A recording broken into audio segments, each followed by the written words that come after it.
Bismillahirrahmanirrahim. Assalamu alaikum. I am Fazila Pathan and today I will give you the lecture of science for class 4. This is your science book of Iqbal series, Afaq Iqbal series, as you know. And today we will start our unit number 4. The title of unit number 4 is health. Health means सेहत. तो आज हम अपनी सेहत के बारे में बहुत सारी इन्फॉर्मेशन गैदर करेंगे. Health is wealth, as you know, जैसे कि आपको पता है कि कहा जाता है कि हेल्थ इज़ वेल्थ. आपकी जो है वो जान है तो जहान है. तो दिस इज़ द रीज़न के यहाँ से हमें पता चलता है कि हेल्थ कितनी इम्पॉर्टेंट है. तो आज हम उसी के बारे में पढ़ेंगे. Let's start. Health is the most important part of our lifes. हमारी ज़िंदगियों का जो बहुत अहम हिस्सा है वो हमारी सेहत है. However there is a group of tiny invaders called germs that can make our bodies sick. Basically होता क्या है कि हेल्थ इज़ वेल्थ है और हमें अपनी हेल्थ को मेंटेन रखना चाहिए, लेकिन कभी कभार हम अपनी हेल्थ को मेंटेन नहीं रख पाते और जर्म्स हम पे अटैक कर देते हैं. जर्म्स जो हैं वो बहुत टिनी ऑर्गेनिजम्स होते हैं, बहुत छोटे, इंतहाई छोटे माइक्रो ऑर्गेनिजम्स होते हैं. हमारी नेक डाई से हमें नज़र नहीं आते. बैक्टीरिया, जर्म्स, वायरसेस, ये सारे जो है वो हमारी नेक डाइस से हमें नज़र नहीं आते, जिसकी वजह से germs are tiny organism that can cause disease, और वो हमें डिजीज़ काज कर देते हैं. They move into our bodies, हमारी बॉडीज़ में चले जाते हैं without being noticed and cause illness, और उनको हम नोट भी नहीं कर पाते और हम बीमार हो जाते हैं. When they enter our body, जब ये हमारी बॉडी में, हमारे जिस्म में दाखिल होते हैं, it shows some signs of illness. These are as follows. तो ये कुछ साइन हमें दिखाते हैं कि बीमार होने के. तो हमें कैसे पता चलता है कि जर्म्स ने हम पे अटैक कर दिया है और हम बीमार हो जाते हैं? जाहिर सी बात है, वो अपने सिम्टम्स अंदर जाके शो करते हैं. हमारी हेल्थ फिर मेंटेन नहीं रह पाती और हम जो है वो काफ़ी डिस्टर्बेंस फील करते हैं. स्टमक एक, हमें पेट का दर्द हो सकता है. डायरिया, वॉमिटिंग, फूड पॉइजनिंग में जो है वो हमें क्या होगा? स्टमक एक होगा, पेट में दर्द होगा. तो हमें पता चलेगा कि हमें डायरिया भी हो सकता है, वॉमिटिंग भी हो सकती है, फूड पॉइजनिंग भी हो सकती है, और उसके बाद फिर हमें डॉक्टर से अपना ट्रीटमेंट करवाना पड़ता है. तो ये जो चीज़ें हैं, ये हमारे जर्म्स जो हैं वो हमारे अंदर चले जाते हैं और हमारी बॉडीज़ में जो है वो हमें जर्म्स जो है वो फिर हमें नुकसान पहुंचाते हैं. फीवर जो है वो ये है. बुखार, स्वेटिंग. बुखार में क्या होता है? स्वेटिंग होती है, पसीने आने लग जाते हैं. शिवरिंग, बॉडी कांपने लग जाती है. हेडेक, सर में बहुत दर्द होता है इसमें, बुखार में. और काफिंग, खांसी आती है. जब भी हमारी बॉडी जर्म से अफेक्टेड हो जाती है तो हमारा गला ख़राब हो सकता है. और काफिंग, जब हमें खांसी हो तो हमें सॉर थ्रोट, हमारे गले में दर्द भी हो सकता है, और शॉर्टनेस ऑफ ब्रेथ, और हमारी सांस का ना आना. सांस जब सही तरह बहाल नहीं हो तो फिर ये these are the symptoms of coughing. तो फिर हमें खांसी होगी और हमें जो है वो सांस सही तरीके से नहीं लिया जाएगा, और गला जो है वो हमारा काफ़ी अफेक्टेड हो जाएगा और उसमें पेन भी होगा. Transmission of disease. दूसरी बात, ये जर्म्स ने हमारी बॉडी पे इफ़ेक्ट किया और हम बीमार हो गए, डिज़ीज़ काज कर ली हमने. अब मसला ये है कि हम डिज़ीज़ काज करने के बाद ट्रांसमिशन ऑफ डिज़ीज़ भी करते हैं. दूसरा हेल्दी पर्सन है, हमारे साथ बैठेगा और टचिंग और स्नीजिंग होगी तो वो बंदा भी अफेक्टेड हो जाएगा. तो disease transfer from one person to another. बीमारी जो है, डिज़ीज़ जो है, वो एक बंदे से दूसरे बंदे को भी लग सकती है. Late us study how they can be transferred. अब हम ये पढ़ेंगे कि ये जो है वो ट्रांसफ़र कैसे होती है. सिम्टम्स क्या हैं जिनके थ्रू जो है वो डिज़ीज़ एक बंदे से दूसरे बंदे तक ट्रांसफ़र हो जाती है, और इससे डबल नुकसान होता है, डबल से ट्रिपल नुकसान होता है. वो बंदा अगर किसी और को ट्रांसफ़र कर दे, इस तरीके से बीमारी भी फैलती है, हेल्थ एक से ज़्यादा लोगों की ख़राब हो जाती है. तो हमें इन सिम्टम्स पे जो है वो बगौर फोकस करना है और जो है वो इनको अवॉइड करना है. फर्स्ट है स्नीजिंग एंड काफिंग. स्नीजिंग, छींकना, काफिंग, खांसना. Flu germs can spread from person to person by way of coughing and sneezing. Flu germs, suppose करें हमें नज़ला हुआ है और हम जो है वो अगर खुला हवा में छींक देंगे तो जो जर्म्स हैं वो छींक के थ्रू जो है वो हवा में शामिल होंगे, और हवा के थ्रू जो है वो दूसरा बंदा अगर उन जर्म्स को इनहेल कर लेगा तो फिर उसे भी वही डिज़ीज़ हो जाएगी, वही बीमारी हो जाएगी। तो और खांसने का भी यही है, अगर हम हवा में खांसेंगे तो हवा में क्या होगा, let us study that's because droplets from an affected person spread into the air and are inhaled by people nearby. और जो करीब लोग खड़े हुए होंगे तो वो खांसने और जिनको फ्लू होगा उनके छींकने से जो जर्म्स हवा के थ्रू उनकी बॉडी में आ जाएंगे और फिर उन्हें भी क्या हो जाएगी, द सेम बीमारी। तो sneezing transmission of disease transfer हो जाती है एक बंदे से दूसरे बंदे तक, आपने पढ़ा, और फिर हम हो जाते हैं बीमार इस तरीके से, और अपने साथ बीमार होने के साथ साथ हम दूसरों को भी बीमार कर सकते हैं अगर हम स्नीजिंग और काफिंग करेंगे हवा में। ठीक है, तो हमें कभी हमेशा जो है वो ऐसे हुजूम में जो है वो स्नीजिंग और काफिंग, खांसना और छींकना नहीं चाहिए, और रुमाल वगैरह रखना चाहिए जब भी हम इससे अफेक्टेड हों, ताकि जर्म्स जो हैं वो हवा में स्प्रेड करके दूसरे बंदे तक ना पहुँचे। दूसरे जो मेन सिम्टम्स हैं वो टचिंग है, टचिंग, छूना। Some disease spread from one person to another through direct contact. For example, touching any part of diseased person can transmit disease to a healthy person.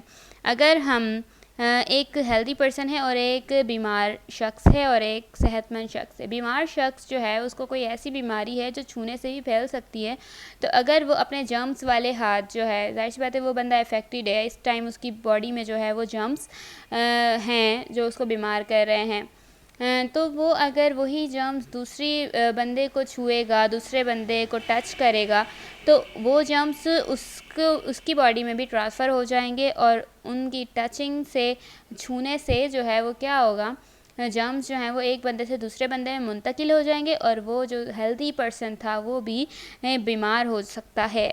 तो टचिंग भी हमें avoid करनी चाहिए, क्योंकि हमारे हैंड्स में मोस्टली क्या होता है, जर्म्स होते हैं जो हमें नज़र भी नहीं आते हैं, ये माइक्रो ऑर्गेनिज़म्स होते हैं, इसलिए हमें बहुत एहतियात करनी चाहिए। अगर हमें पे कोई बीमारी हो जाए तो हम जो है वो दूसरों से मिलने में, ताकि उन्हीं के लिए फ़ायदा है, ताकि हम जो है वो उन्हें भी प्रोटेक्ट कर सकें अपने साथ साथ।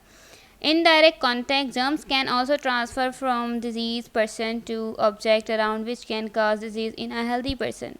अब जर्म्स जो है वो इनडायरेक्ट कांटेक्ट से भी फैल सकते हैं। ठीक है, एक बंदा बीमार है, हम उसके पास नहीं जा रहे, उसको टच नहीं कर रहे, वो हमारे सामने स्नीजिंग और काफिंग भी नहीं कर रहा, लेकिन जर्म्स ऐसे भी लग सकते हैं कि अगर कोई चीज़ उसने यूज़ करी और फिर उसकी यूज़ की हुई चीज़ भी आपने यूज़ कर ली, तो आप भी बीमार हो सकते हो। एक हेल्दी पर्सन है, एक डिज़ीज़ पर्सन है। डिज़ीज़ पर्सन की यूज़ किया हुआ कोई भी ऑब्जेक्ट, चाहे वो टॉवल हो, चाहे वो कोई ग्लास हो, चाहे वो कोई प्लेट हो, चाहे वो वॉट एवर कुछ भी हो, अगर किसी बीमार शख्स ने चीज़ें यूज़ करी हैं तो आप उस टाइम तक वो चीज़ें ना यूज़ करें। बीमार शख्स जो डिज़ीज़ पर्सन है उसकी जो है वो चीज़ें से ऑब्जेक्ट्स तमाम सेपरेट होने चाहिए, ताकि वो ऑब्जेक्ट्स को जो है वो हेल्दी पर्सन यूज़ ना करे, क्योंकि उनके टचिंग से, उस ऑब्जेक्ट को यूज़ करने से जर्म्स जो हैं वो क्या होंगे, वो दूसरे बंदे में भी जो है वो दूसरे बंदे को भी डिज़ीज़ में मुब्तला कर सकते हैं। शेयरिंग थिंग्स, जैसे कि अब कुछ भी शेयर किया, हमने एक बॉल को टच किया, हम बीमार थे और दूसरे बंदे ने भी उसी बॉल को, जर्म्स वाले बॉल को टच कर लिया, तो वो भी जो है वो अफेक्टेड हो जाएगा। अगर एक डिज़ीज़ पर्सन का टॉवल हमने यूज़ कर लिया है, हम हेल्दी थे, तो हम भी उसी डिज़ीज़ में मुब्तला हो सकते हैं। वायरस और जर्म्स हम पे भी अटैक कर सकते हैं। अब बचना कैसे है? Prevention from disease transmission, we can take some precautionary measure to prevent disease transmission, some of them are discussed below. जो एहतियाती तदाबीर हैं वो हमें कौन सी अपनानी है?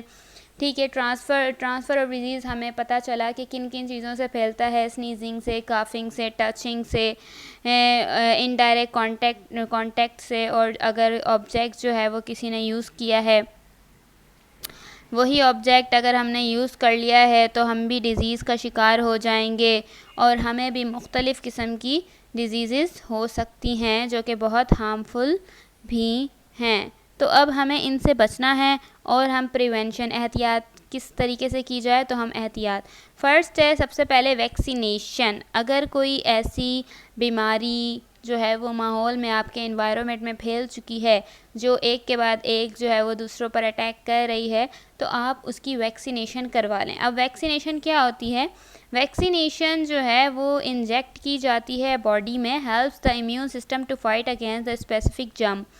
तो वो जब आपकी बॉडी में डाल दी जाती है, डॉक्टर से आप मशवरा करके उस बीमारी के अकॉर्डिंग इंफॉर्मेशन हासिल करके उसकी वैक्सीनेशन अगर आप करवा लेते हैं, तो आइंदा जो है वो बीमारी, वो जो उस डिज़ीज़ के जो जर्म्स हैं, क्योंकि उसकी अगर वैक्सीन आपकी बॉडी में चली जाएगी, तो वो जो जर्म्स हैं, जो उस बीमारी के जर्म्स हैं, वो आपकी बॉडी में आके आपको बीमार नहीं कर सकेंगे, तो क्योंकि अंदर जो वैक्सीन है वो उन जर्म्स से फाइट करेगी। A vaccine is a substance that helps our body to learn how it can fight the germs of certain disease such as polio, hepatitis and tuberculosis.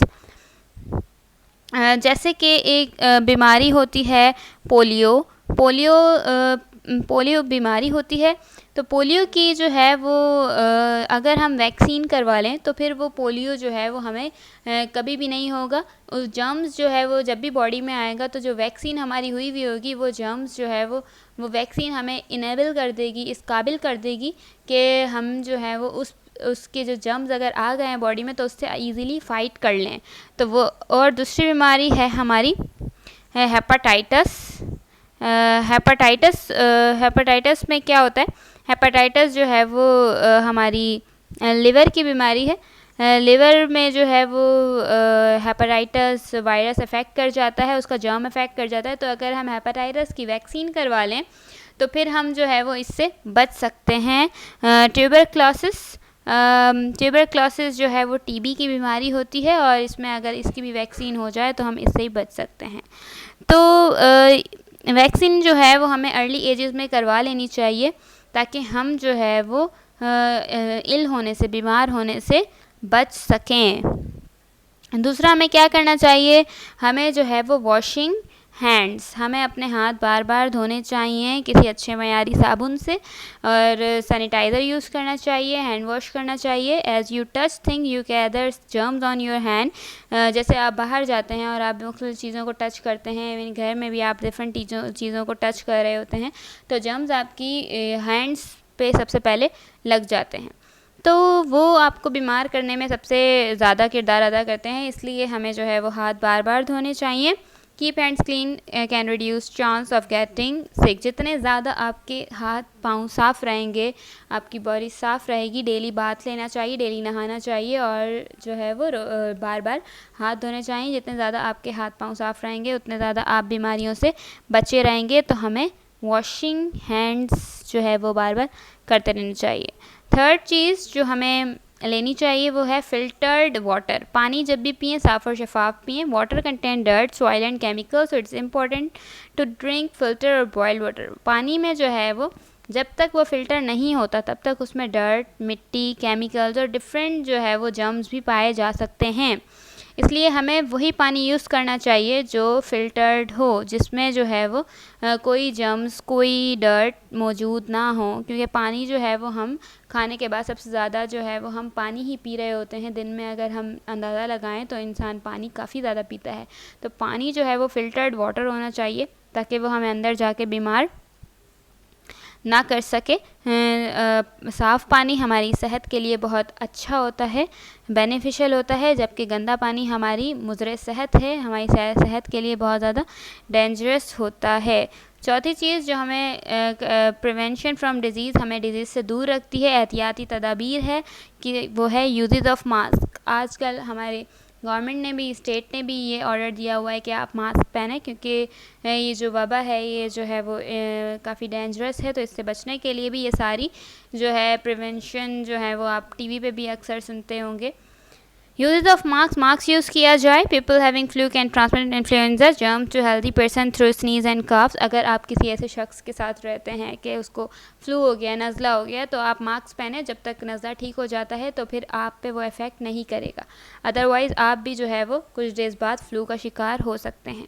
तो जर्म्स जो है वो हेल्दी पर्सन को भी infected ऐसे ही करते हैं कि वो डिज़ीज़ बंदे से जो है वो हेल्दी पर्सन में ट्रांसफ़र हो जाते हैं।